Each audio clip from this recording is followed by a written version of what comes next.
Iglesia Cristiana La Familia presenta un mensaje a la luz de la palabra. Con el pastor Bernardo Ríos. A continuación.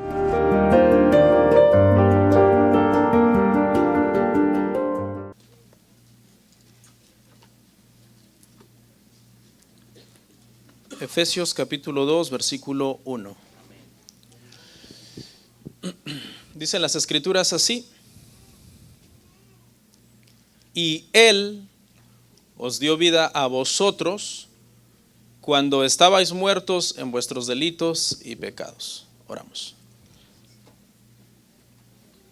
Padre, muchas gracias por este privilegio, esta oportunidad que me das de poder exponer tu palabra ante mis hermanos, Señor, ante toda la congregación. Qué bendición poder estar juntos en este día. Te ruego, Señor, que yo pueda ser solamente un eco de tu voz, para que los hermanos puedan ver más allá de mí, puedan recibir, puedan percibir las cosas que yo voy a hablar, pero no como palabras meramente humanas, sino que yo pueda ser fiel al texto de tal manera que ellos puedan ver en mis palabras tu palabra. Ayúdame para no ser un estorbo a lo que tú quieres hablar a cada corazón, y para que nada también distraiga a mis hermanos, Señor, de poner atención a tu palabra, Señor, y ser bendecidos el día de hoy. Amén. ¿Pueden sentarse, hermanos?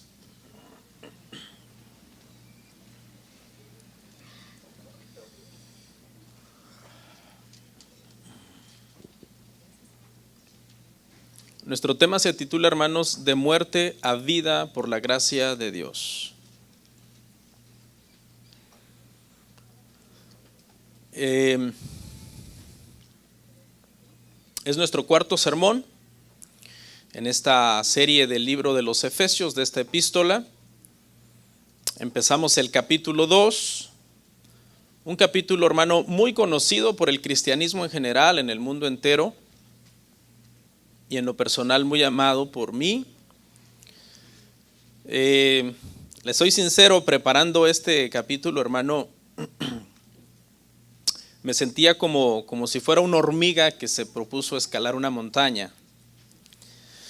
Por la profundidad que tiene el pasaje, pero también por el desafío de poder yo entregárselo a ustedes de una manera más sencilla, para que lo comprendamos. Básicamente, hermanos, este pasaje, vamos a ver 10 versos, del 1 al 10, ¿ok? Del 1 al 10.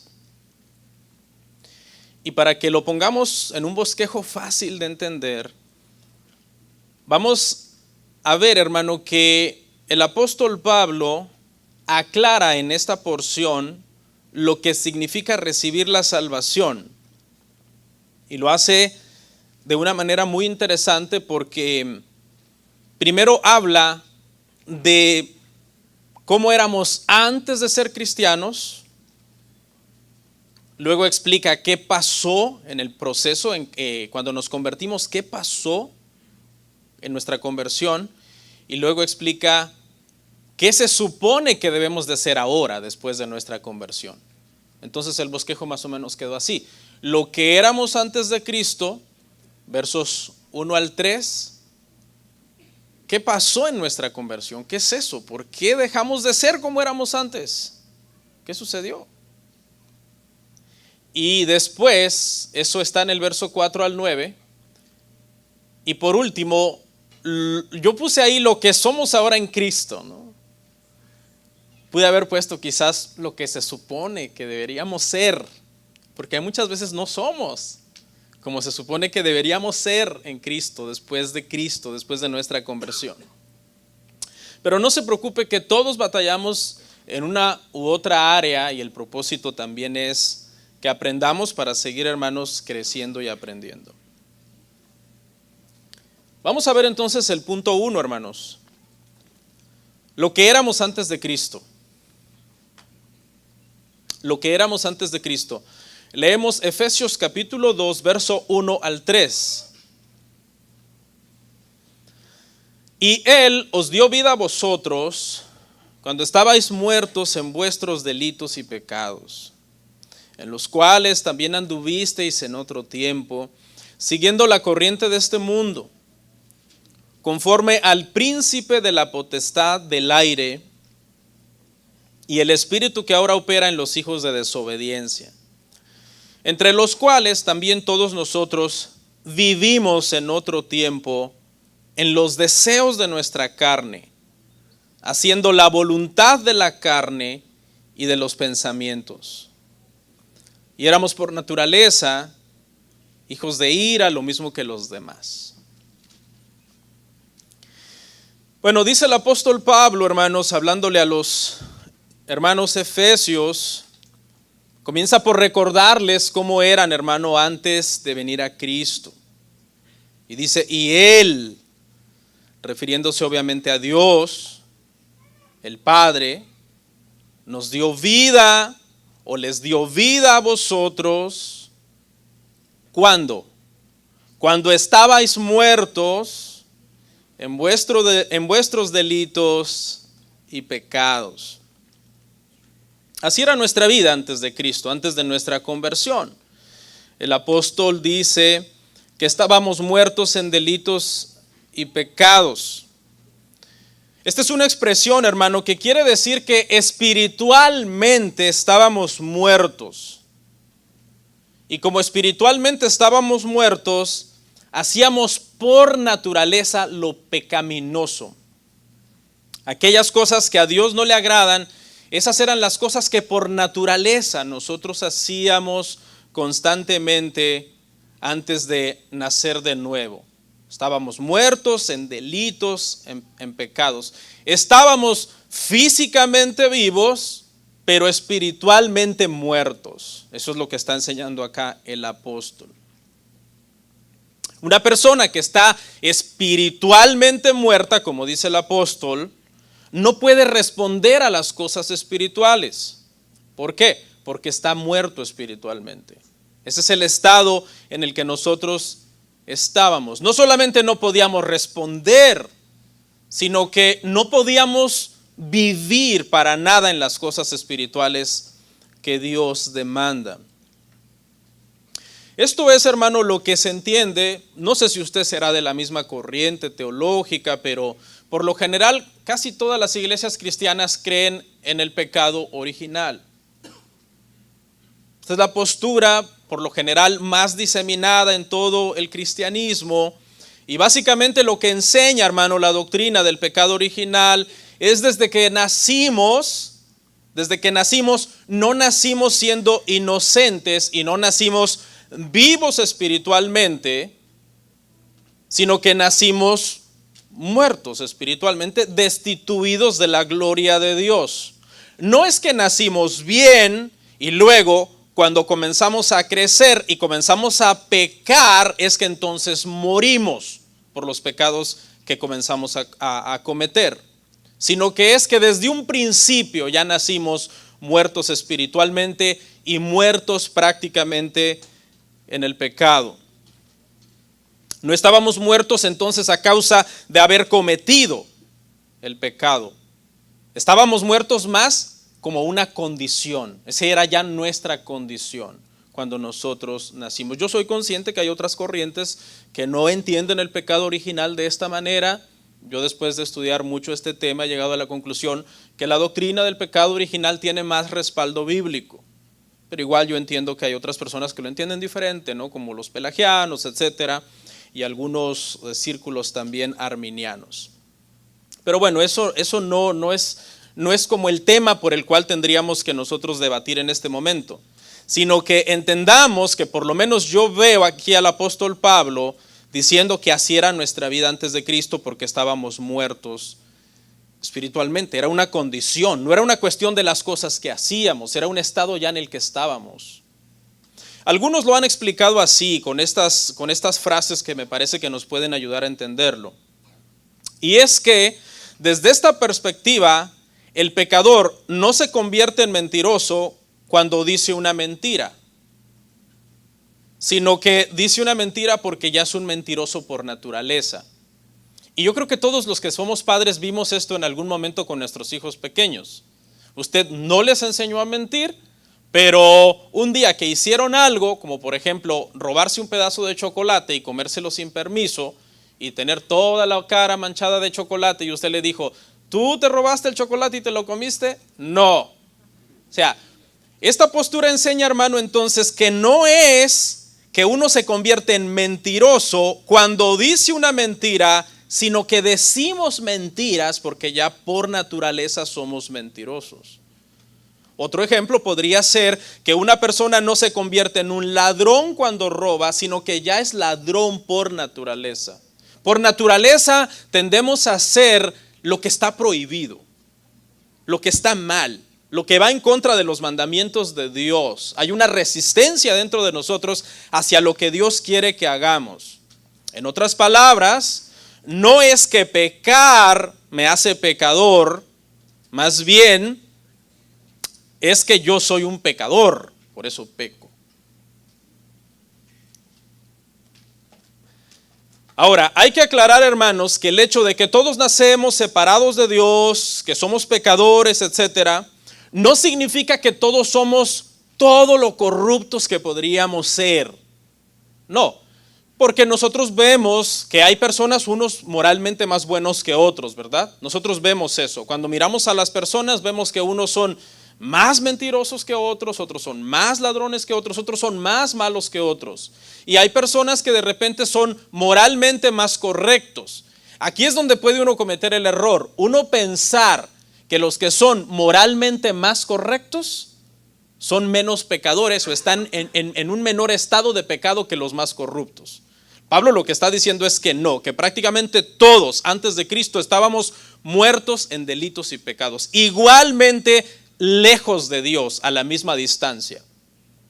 Las buenas obras de los que son moralmente mejores no los acerca más a Dios de lo que se pudieran acercar a aquellos que son más corruptos que ellos. Alguien lo puso en una ilustración para que nosotros lo entendamos. Y la ilustración va más o menos así. Imagínense que hay un río muy ancho. Vamos a decir que tiene, no sé, 1 kilómetro, con 100 metros sería suficiente. Vamos a suponer que tiene 100 metros de ancho el río. Y del otro lado del río está un grupo de gente tratando de saltar al otro lado. Y hay todo tipo de gente. Hay unos niños pequeños de 5 o 6 años, unos ancianos de 80, 85 años, que emprenden su carrera y apenas logran saltar 1 metro, 1,5 metros, ya siendo muy generosos. Luego hay otros que son ya más maduros, unos niños más atléticos, adolescentes, y unos hombres también de edad mediana que están fuertes todavía en cierta plenitud y corren y saltan y hacen 3 metros, 4 metros. Luego hay un grupo que son deportistas, que son atletas, que se dedican al salto de longitud en las Olimpiadas y vienen y saltan y hacen, qué sé yo, ¿alguien sabe el récord? 9 metros, 11 metros, 13 metros, un salto de longitud. Póngale 20 si usted quiere. ¿Qué pasó? Al final todos fracasaron en su intento por llegar al otro lado. Eso es lo que significa que todos estamos muertos de alguna manera espiritualmente antes de Cristo. Quiere decir que todos, incluso aunque unos sean más buenos que otros, todos están igualmente lejos de Dios. Igualmente todo intento que hagan por llegar a Él resultará en un fracaso.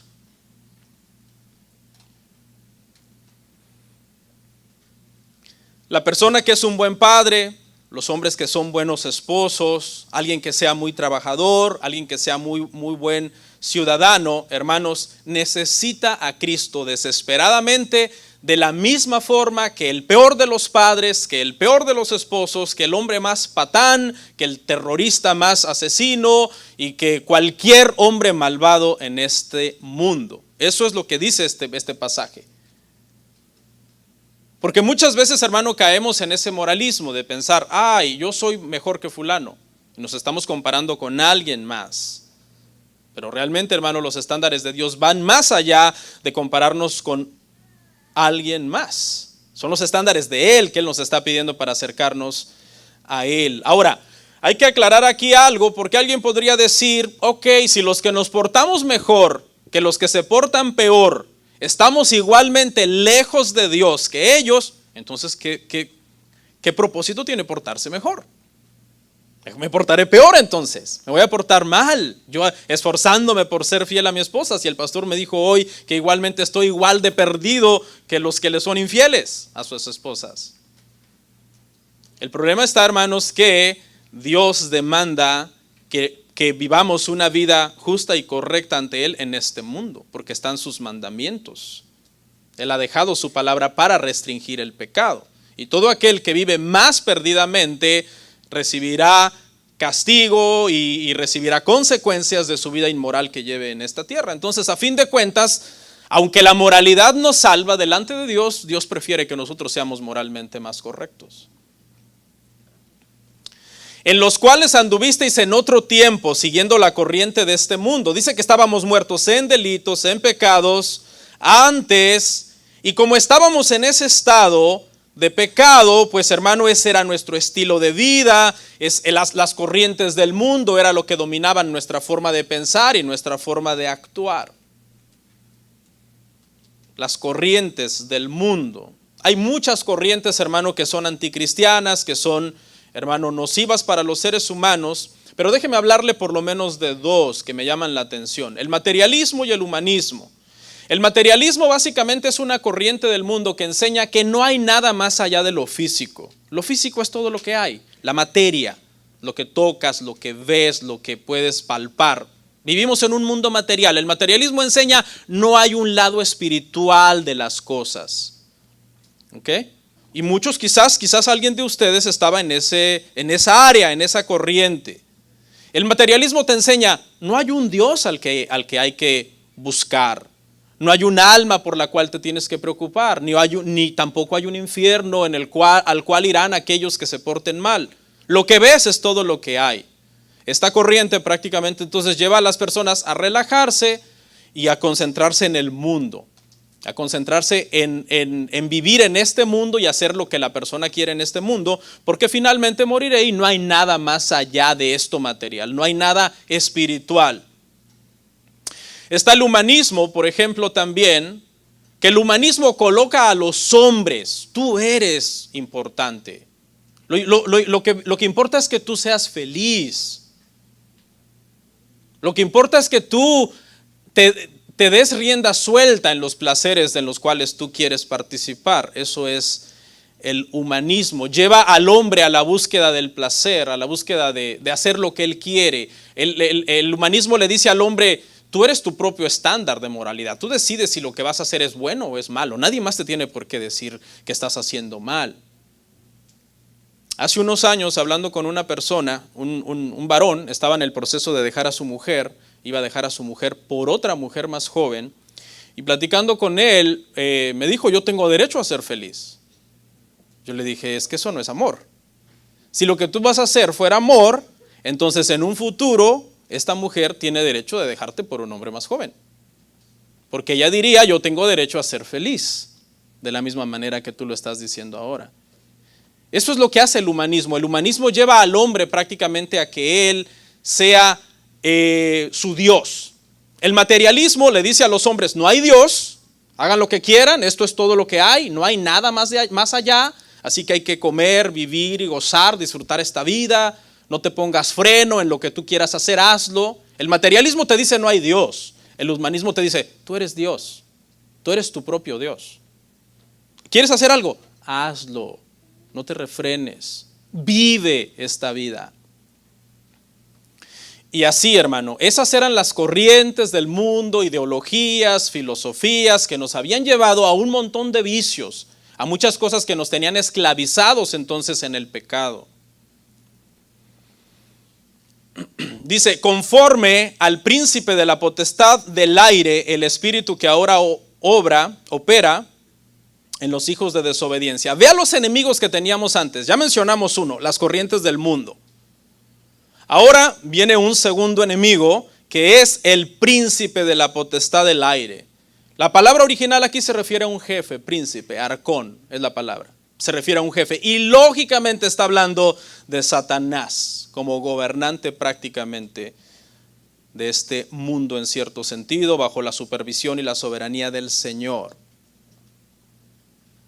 Esto no quiere decir, hermano, que antes de ser cristianos Satanás vivía dentro de nosotros o que estábamos llenos de demonios dentro de nosotros, pero sí quiere decir, hermano, que el diablo tiene un fuerte interés por influenciar al mundo, que son las corrientes en las cuales nosotros nos desenvolvíamos. Y de ahí entonces era que llegábamos a muchas prácticas que eran contrarias al Señor. Hay creyentes, hermano, que ven al diablo en todo. Y eso está mal, porque es un extremo, pero hay creyentes, hermano, que podemos caer en el error de ignorar las maquinaciones del diablo y decir, no, el diablo no puede hacer nada. No, el diablo es considerado en las Escrituras como el príncipe de la potestad del aire, que puede influenciar, ¿sí?, al mundo. ¿De dónde usted cree que salen todas estas ideologías, hermano, y corrientes diabólicas que vemos en el mundo? El diablo, de alguna manera, porque es un príncipe, es una potestad, tiene poder, tiene inteligencia, tiene una cierta autoridad delegada que Dios le ha concedido, permitido, y está obrando entonces de alguna manera en este mundo. Los cristianos no debemos ignorar eso. Por eso la Biblia es tan clara en que no descuidemos nuestra vida espiritual, que resistamos al diablo para que huya de nosotros. Entre los cuales también todos nosotros vivimos en otro tiempo en los deseos de nuestra carne y los deseos de nuestros pensamientos. Aquí viene el tercer enemigo. Ya vimos al mundo, ya vimos al diablo, y aquí viene entonces la carne. Los deseos de nuestra carne, los deseos de nuestros pensamientos. ¿Qué cosas tan terribles no hicimos antes de Cristo? Esto es lo que está describiendo el apóstol Pablo. No éramos cristianos, estábamos muertos en delitos y pecados, y entonces, ¿qué hacíamos con los deseos de nuestra carne o de nuestros pensamientos? Se los concedíamos. Prácticamente el deseo de nuestra carne era nuestro amo. Él nos gobernaba, Él nos mandaba. Tú como cristiano sigues teniendo deseos en tu carne. Pero ¿qué tienes ahora? Ahora tienes al Espíritu Santo, ahora tienes el conocimiento, la vida de Dios fluye dentro de ti, y ahora tú te le paras a esos deseos, ¿y qué haces? Te le paras firme, y tú dices, esto no lo debo hacer, esto contradice la palabra del Señor, comienzas a pensar en todas las consecuencias y hay una luchas. Antes no, antes el deseo era nuestro amo. Vivíamos para cumplirnos prácticamente los deseos que nosotros teníamos. Por eso no es bueno jugar con la tentación, porque aunque antes era nuestro amo, sin embargo hoy todavía siguen vigentes dentro de nosotros deseos que muchas veces son desagradables delante del Señor. No es bueno, hermano, que juguemos con la tentación, es muy peligroso.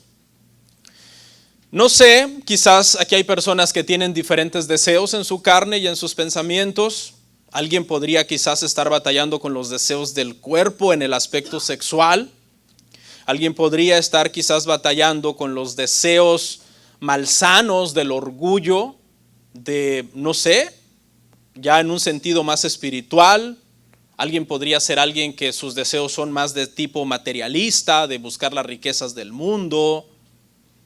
O en algunos casos el temperamento. ¿Cuál es tu problema? Quizás tienes un temperamento explosivo. No sabes controlarte, no sabes guardar tu lengua. Cuando te enojas comienzas a hablar y después te das cuenta que ya pecaste contra Dios. Tal vez no tenemos los mismos deseos o las mismas inclinaciones o los mismos talones de Aquiles, pero todos tenemos de alguna manera una debilidad que antes el diablo explotaba en nosotros a placer, pero que ahora tenemos que seguir guardando esas áreas de nuestra vida. Y éramos por naturaleza hijos de ira, lo mismo que los demás. Ahora somos hijos de Dios en Cristo, pero antes de ser hijos de Dios en Cristo éramos hijos ¿de qué? De ira. ¿Y qué dice el verso 2? Hijos de desobediencia. Dos formas de ser hijos de algo más que no era Dios. Verso 2, hijos de desobediencia. Verso 3, hijos de ira.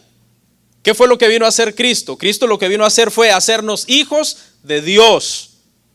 Cuando éramos hijos de ira y de desobediencia, lo único que merecíamos era el castigo de Dios. El castigo de Dios.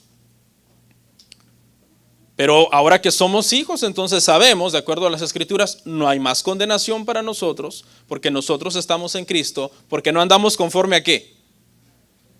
Conforme a la carne. Es decir, hay una nueva vida, no somos los mismos. Algo pasó, hermanos. Eso éramos antes. El apóstol Pablo les dice a los efesios, eso eran ustedes antes. Estaban muertos en delitos y pecados. Vivían en las corrientes del mundo, siendo influenciados por el príncipe de este mundo, haciendo los deseos de su carne. Erais por naturaleza hijos de ira. Y hasta aquí el escenario es triste, ¿verdad? Porque está describiendo el estado, la condición de pecado de personas sin Dios. Vamos al punto 2. Que es, ¿qué pasó en nuestra conversión? Leemos Efesios 2 del 4 al 9. Dice, pero Dios, que es rico en misericordia, por su gran amor con que nos amó, aun estando nosotros muertos en pecados, nos dio vida juntamente con Cristo. Por gracia sois salvos, y juntamente con Él nos resucitó, y asimismo nos hizo sentar en los lugares celestiales con Cristo Jesús, para mostrar en los siglos venideros las abundantes riquezas de su gracia en su bondad para con nosotros en Cristo Jesús. Porque por gracia sois salvos por medio de la fe, y esto no de vosotros, pues es don de Dios, no por obras para que nadie se gloríe. Y aquí es donde la historia da un giro de 180 grados. Esta palabra, hermanos, Efesios 4:1 es crucial. Pero. Esta es la palabra, hermano, que marca un antes y un después. Así estábamos antes, pero Dios.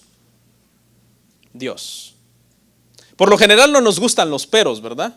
Cuando alguien te empieza a hacer un elogio y luego te dice, pero este pero, a mí sí me gusta. Este pero es el pero más hermoso del mundo.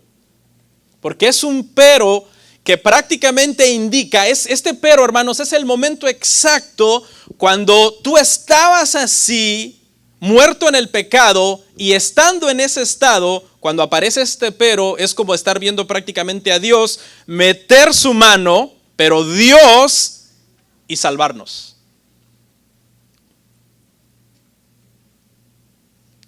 Y estaba escuchando a un teólogo explicar esta palabra y me gustó mucho. Dice, pero Dios, que es rico en misericordia. No dice, pero, no te acaba de describir como todo lo que eras, un adúltero, un borracho, un drogadicto, a saber qué hacías, cómo eras. Aquí habemos de todo, unos más malos que otros, pero todos igualmente perdidos. Pablo no dice, ustedes eran esto, eran aquello, eran de lo peor, pero un día decidieron cambiar. Pero un día Dios comenzó a ver que ustedes se portaron bien. Y Dios dijo, oh, wow, eran malos, pero ahora estoy viendo que se están portando bien. Como que estoy obligado a salvarlos. No. Es un pero Dios, que es rico en misericordia. ¿Qué dice? Por su gran amor con que nos amó, nos dio vida.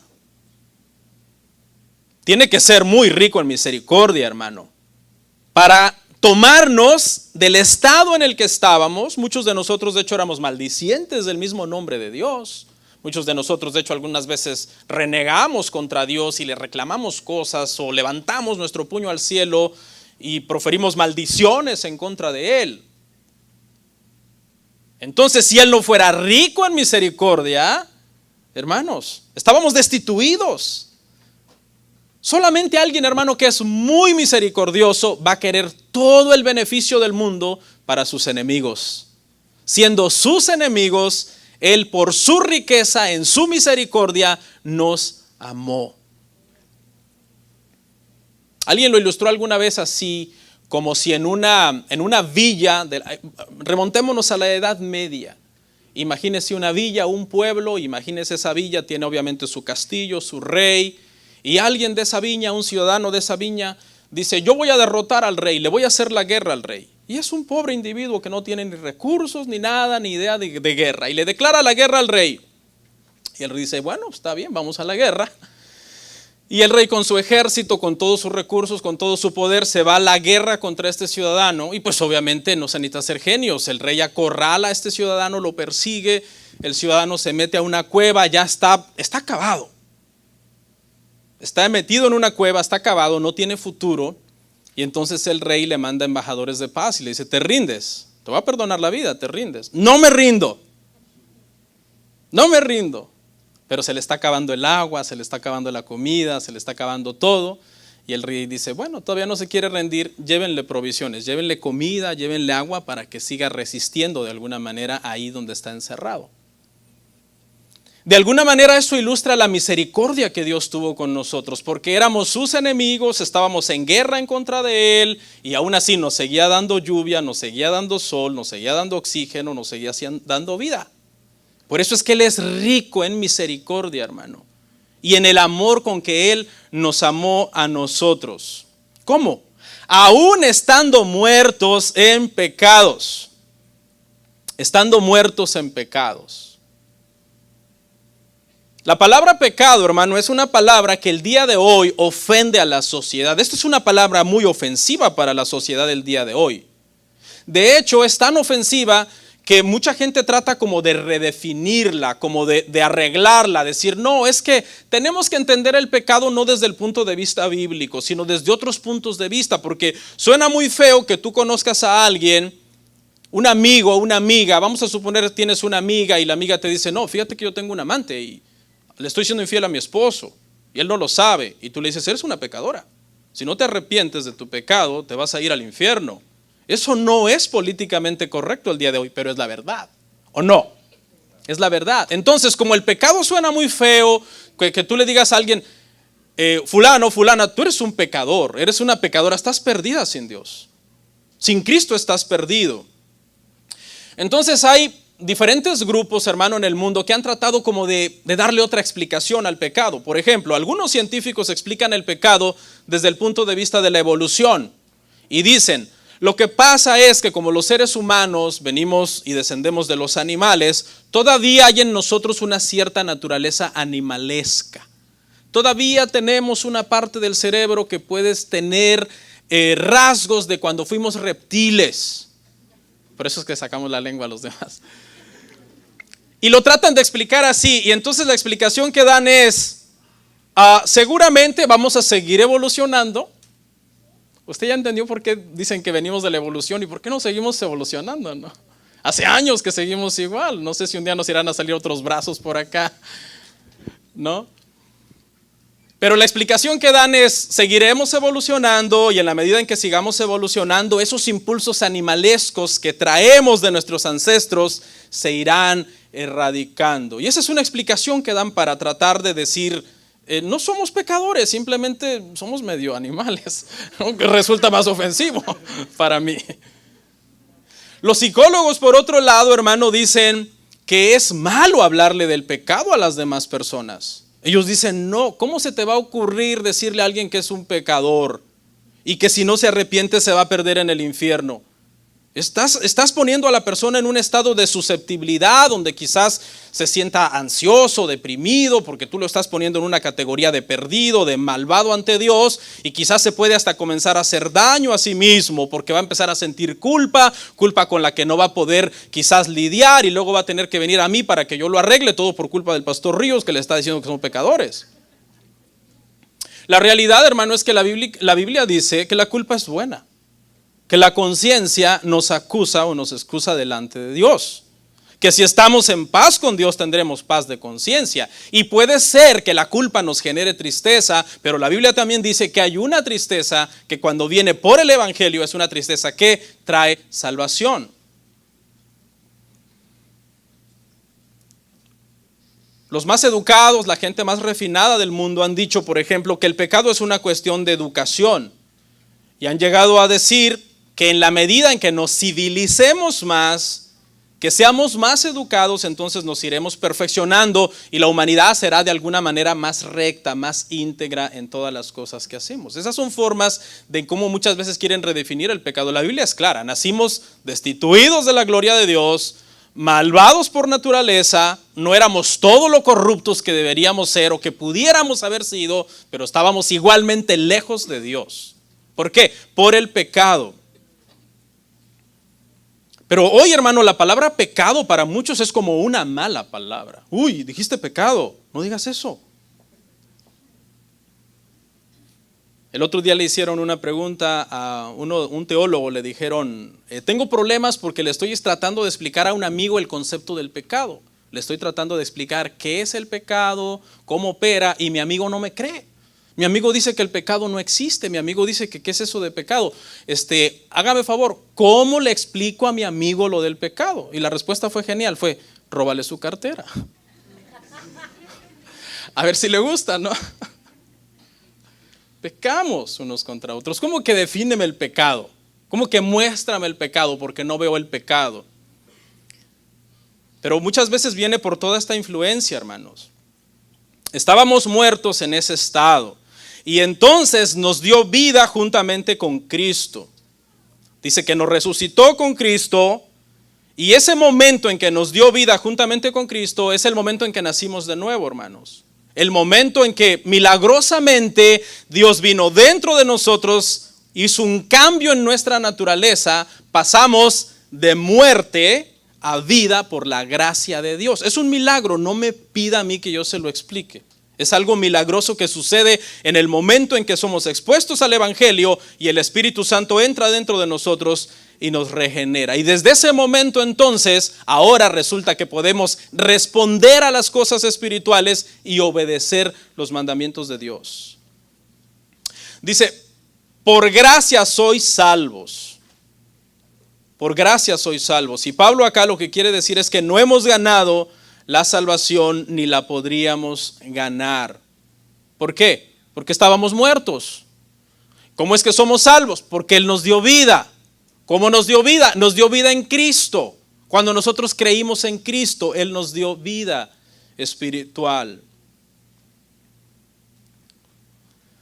Es un regalo entonces que nosotros aceptamos, que Dios nos hace, que Dios nos da a nosotros.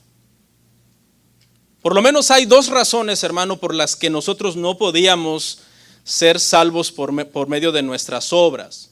La primera razón, hermanos, es porque las obras, de alguna manera, que Dios hace son perfectas. Dios es perfecto. El estándar de perfección es Dios. Para que Dios acepte algo que lo satisfaga plenamente, sin lugar a dudas de que Dios diga esto es perfecto, no podríamos hacer una obra de ese tipo. Nuestro estándar siempre quedaría corto ante lo que Dios demanda. Porque Dios es Dios. Incluso nuestras buenas obras están manchadas por el pecado. ¿Por qué? Porque las estás haciendo tú, que eres un pecador. ¿No te ha pasado que a veces estás orando y estás pensando en cosas malas?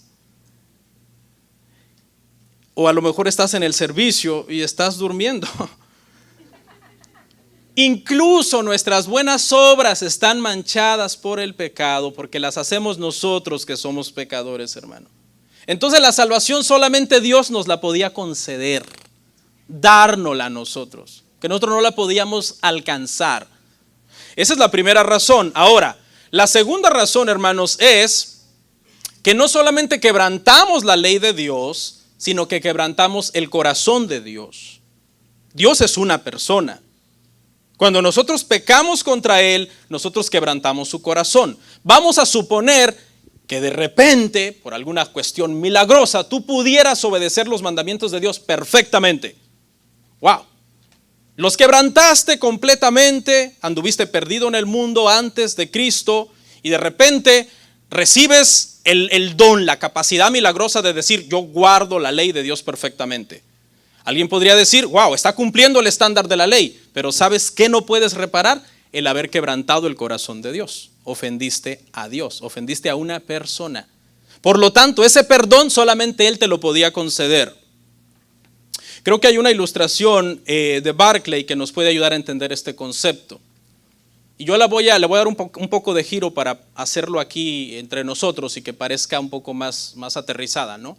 Vamos a suponer que uno de sus hijos, aquellos que tienen hijos, o si no tienes hijos, tu mamá, tu papá, o un hermano, alguien anda allá afuera y yo por manejar imprudentemente en el parqueo, mato a esa persona. Mato a tu hijito, tu hijita, tu papá, tu mamá, tu hermano, quien sea, alguien que sea amado para ti. Llaman a la policía, hacen la investigación.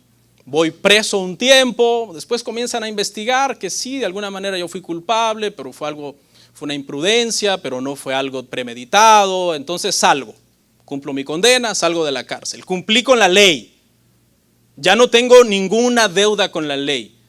¿Eso significa que tú me has perdonado? No. Para eso tú me tendrías que extender un perdón, porque yo te lastimé a ti. Nuestra relación, para que se vuelva a restaurar, solamente dependería de que seas una persona no tan rico como Dios en misericordia, pero sí rico en misericordia. Porque dígame, hermano, y más si de por sí ya te caía yo mal desde antes, ¿no? Porque todavía si quizás éramos súper amigos, pues todavía dices, ¿no? Pero cuando ya entran los prejuicios, que de por sí alguien no nos cae mal y hace algo que no nos gusta, más nos enojamos con esa persona.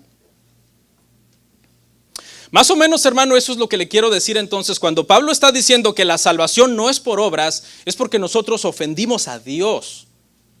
Más allá de que tú pudieras guardar su ley, Él te tiene que perdonar por su voluntad. Él decirte, yo te doy ese perdón, yo te lo otorgo. No puedes hacer nada para obtenerlo, yo te lo doy. Y luego dice, y juntamente con Él nos resucitó y asimismo nos hizo sentar en los lugares celestiales con Cristo Jesús. En este momento que nosotros nacimos de nuevo, hermanos, nuestra vida y la vida de Cristo de alguna manera quedó intrincada, quedó unida. Cristo resucitó, nosotros resucitamos también con Cristo, Él está sentado en lugares celestiales, nosotros estamos también sentados en lugares celestiales con Cristo. La vida de Dios comenzó a fluir en nosotros en el nacimiento, en el nuevo nacimiento, para mostrar en los siglos venideros las abundantes riquezas de su gracia en su bondad para con nosotros en Cristo Jesús. Tenía entonces, dice, una intención de mostrar sus abundantes riquezas de su gracia para nosotros. Por eso es que Cristo no se avergüenza, dice Hebreos capítulo 2 versículo 11, que Cristo no se avergüenza de llamarnos sus hermanos. Porque eso nos hace coherederos. Es decir, lo que el Padre da al Hijo, al nosotros ser coherederos, quiere decir que también lo recibimos en cierta manera. Y luego en Hebreos 11:16 dice que el Padre no se avergüenza de llamarse nuestro Dios. El Hijo no se avergüenza de llamarse nuestro hermano. Obviamente no somos hermanos de Cristo en el mismo sentido, de la misma naturaleza de Cristo. Somos hermanos de Cristo porque su misión nos salvó. Somos hermanos de misión. Pero somos hijos de Dios porque Él tampoco se avergüenza de llamarnos sus hijos. ¿Por qué? Por Cristo. Porque Él nos ve en Cristo. Eso es lo que pasó, hermanos, cuando nosotros estábamos muertos en el pecado y no sé qué cosas hacía usted allá en el mundo. Hay gente que a veces te cuenta su historia antes de Cristo. Dice, hermano, era más malo que el diablo usted. Porque hay muchos casos, ¿no? Pero Dios es bueno. Si Dios no hubiera sido rico en misericordia, pues no había opción para ti, ni para mí. Porque por gracia sois salvos por medio de la fe, y esto no de vosotros, pues es un don de Dios. Y aquí hay dos palabras que por años a mucha gente le puede causar confusión: gracia y fe. Son dos palabras que de repente se confunden, hay gente que de repente las intercambia pensando que son sinónimos y no son sinónimos, son diferentes. Y creo que hay una ilustración que nos podría ayudar a hacer diferencia entre gracia y fe para que nosotros entendamos. Porque dice que somos salvos ¿cómo? Por gracia. Es un favor, es un regalo, algo no merecido. Somos salvos por la gracia. Pero luego dice que por medio de la fe. Entonces no entiendo, ¿cuál de las dos? ¿Cómo funcionan? ¿Cómo operan las dos? Y hay una ilustración, me parece que en el comentario Matthew Henry está esta ilustración. Y es así. Supongamos que Dios te invita a comer. Y entonces Dios te da la comida. Lo que te va a alimentar en sí es la comida, pero tú no tienes un tenedor para tomar la comida. Entonces Dios también te da el tenedor. Entonces, cuando Dios te da la comida, te la está dando sin que tú la merezcas, eso de alguna manera representa la gracia, porque es lo que te va a alimentar. Pero cuando tú agarras el tenedor es el medio a través del cual va a fluir la comida para tu cuerpo, para tu sistema. Entonces, ¿cuál de los dos te dio Dios? Los dos, ¿verdad? Te dio la comida, pero también te dio el tenedor. ¿Cuál de los dos te alimentó verdaderamente el cuerpo? La comida, no el tenedor. Pero supongamos que por alguna razón no podías comer la comida sin el tenedor. No sé, estaba metida de alguna forma que necesitabas ofrecer un tenedor para sacarla. Necesitabas el tenedor también. Pero el tenedor no es el que alimenta, es solamente el medio. Y de ahí es donde sale esta famosa frase que si no la entiende uno con esta analogía o con esta ilustración, a veces uno se pierde. Y es que en realidad no somos salvos en sí por la fe. De la misma manera que no es el tenedor el que alimenta. Somos salvos por la gracia mediante la fe. Somos salvos por gracia mediante la fe. Lo que verdaderamente nos salva es la gracia, pero el tenedor, el que nos da el alimento, también nos lo ha dado Dios. Y por eso es que no nos podemos gloriar, porque tanto la gracia como la fe, ambos son don de Dios para que nosotros, hermano, podamos ser salvos. La fe es entonces nuestra respuesta a la salvación, pero ni siquiera es de nosotros. No la hemos producido. Dios nos dio también esa fe. No por obras, para que nadie se gloríe. Y Pablo lo que hace es remarcar lo que acabamos de decir. Pablo está siendo enfático, está repitiendo. Ya lo dijo en el verso 5, lo repite acá una vez más. No por obras, para que nadie se gloríe. Es por gracia. Estabas muerto, ¿cómo ibas a poder responder a Dios? Él te despertó, Él te avivó por medio de su espíritu entró en ti, te dio vida. Y con esto, toda jactancia humana queda eliminada en el tema de la salvación. Y por último, en el punto 3, lo que somos ahora en Cristo. Porque somos hechura suya, creados en Cristo Jesús, para buenas obras, las cuales Dios preparó de antemano para que anduviésemos en ellas. ¿Ok? ¿Por qué sucedió todo esto? ¿Por qué sucedió todo esto que Dios nos vio perdidos en el mundo y nos salvó? Bueno, resulta que dice que es porque somos hechura suya, creados en Cristo Jesús. Dios tenía un plan en nuestras vidas que Él iba a llevar a cabo. Y fuimos creados, fuimos hechos para buenas obras. No somos salvos por las obras, pero somos salvos para hacer buenas obras. Aunque no cumplen una función en sí para obtener la salvación, las buenas obras tienen mucho que ver con la salvación en la práctica. Alguien dijo sabiamente, ninguna cantidad de buenas obras puede producir salvación, pero es cierto que muchas buenas obras son producidas por la salvación, las cuales Dios preparó de antemano para que anduviésemos en ellas. Es algo que Dios preparó, por lo tanto no es algo que nosotros podamos ignorar. Fuimos creados para hacer buenas obras, porque Santiago 2 dice claramente que una fe sin obras es una fe muerta. Entonces es necesario, hermano, necesitamos tener también obras, pero obviamente, hermano, cuando nosotros los cristianos, hermano, tenemos que hacer buenas obras, sabemos que no lo hacemos para salvación, eso ya quedó claro, pero también hay que aclarar que muchas veces hacemos buenas obras y no las hacemos bien, o en su defecto no hacemos todas las buenas obras que deberíamos estar haciendo. ¿Por qué pasa eso? O sea, ¿por qué si Dios preparó desde antes buenas obras para que anduviésemos en ellas, por qué no andamos como plenamente en ellas? ¿Por qué no todo lo que hacemos es solo buenas obras? Porque somos productos no terminados. Todavía no hemos sido redimidos del cuerpo. Todavía seguimos en un proceso. Dice que una vez una maestra le estaba dando clases de Biblia a los niños, les estaba enseñando la Biblia a los niños y había un niño mal portado en esa clase. No mire a nadie. Había un niño mal portado, interrumpía a la maestra, interrumpía a los demás niños, pero era un niño muy inteligente. Y entonces, ahí sí voltea, creo que es el mío. Y entonces, hermano, la maestra se enojó y le dijo al niño: oye, niño, ¿tú por qué no te portas bien? ¿Qué acaso Dios no te hizo? Y el niño le dijo: sí, Dios me hizo, pero todavía no ha terminado conmigo.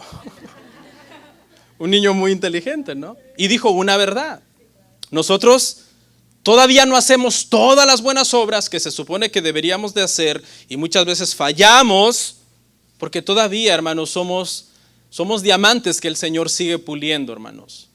Por eso es que también debemos tener paciencia unos con otros. Pero aquí, hermanos, en este punto no somos salvos por buenas obras, sino para buenas obras. Y disculpen que estoy abusando de tanta ilustración, esta es la última. Pero creo que hay otra ilustración que nos podría ayudar, ¿no? Hay gente que ha comparado, hermano, como si tú fueras un árbol y la fe fueran las raíces y las obras fueran los frutos del árbol. ¿Ok? Entonces, obviamente, cuando la savia de la tierra, los nutrientes de la tierra fluyen para que el árbol tenga vida, fluyen a través de la raíz. ¿Ok? Pero los frutos es solamente la manifestación de lo saludable que es ese árbol.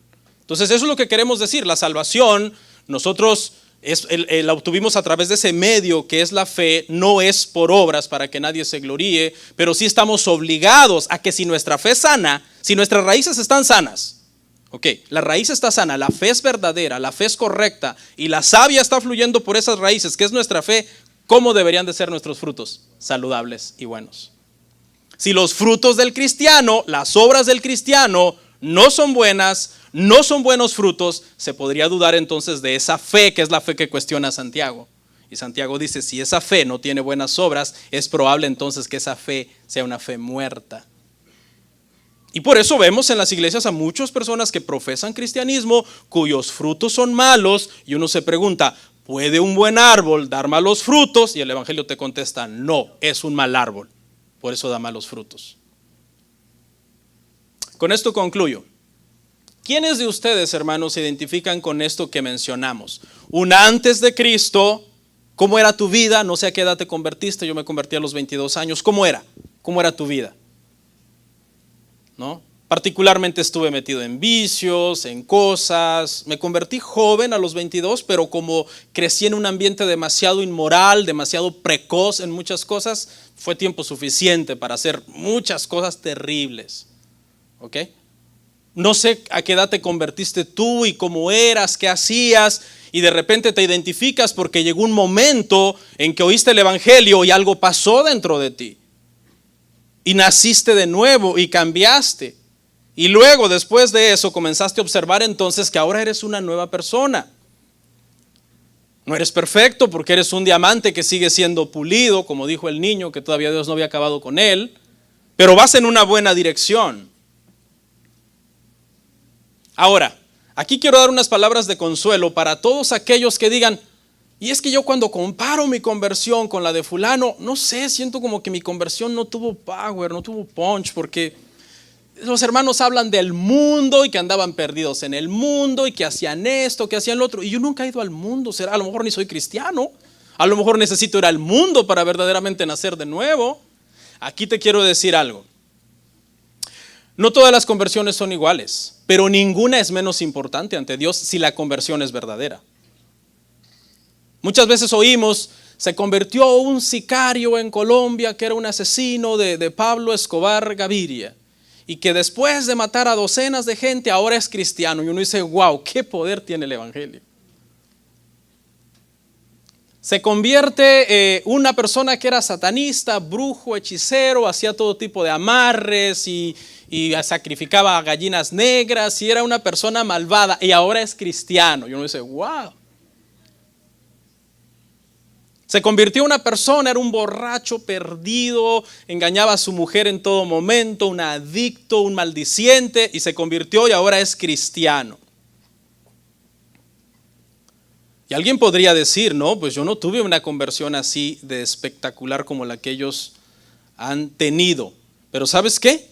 Delante de Dios, aunque tú hayas sido quizás un jovencito que creciste en la iglesia, no has ido al mundo, has sido un muchacho, una muchacha moralmente correcto, etcétera, estabas igual de perdido que ellos.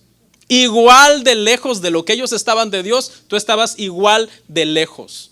Y a Dios le requirió el mismo sacrificio, el sacrificio de su Hijo en la cruz para ellos y para ti. Y a Dios le requirió su mismo amor y su misma misericordia que le extendió a ellos para extendérselo a ti también. Entonces, en este contexto, hermano, una persona que es un ex homosexual, que andaba en drogas, que tenía todo tipo de relaciones pervertidas, pero que ahora está en Cristo, vale lo mismo que cualquier varoncito de nuestra iglesia heterosexual que nunca ha ido al mundo, que nunca ha hecho todas esas cosas, que se casa con una mujer siendo virgen quizás y que hace todo bien. Ante Dios ambas personas valen exactamente lo mismo espiritualmente hablando. Una mujer que a lo mejor era una prostituta, que era una adicta, que hacía todo tipo de perversidades en el mundo y que ahora está en Cristo, vale exactamente lo mismo que una jovencita de nuestra iglesia que nunca ha ido al mundo, que se casa siendo virgen, que nunca se ha pervertido en todas esas cosas y que es cristiana y que se convierte a Cristo. Y esto solamente lo aclaro, hermano, para decirles que la obra de salvación que Dios hace con nosotros, hermano, es una obra independientemente de quién hayamos sido antes de Cristo. Nadie es tan malo como para que Dios no lo pueda salvar, y nadie es tan bueno como para que no necesite que Dios lo salve. Vamos a orar.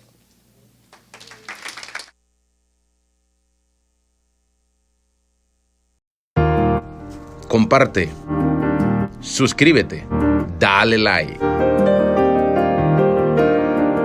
Gracias por tu sintonía. Hasta la próxima. Bendiciones.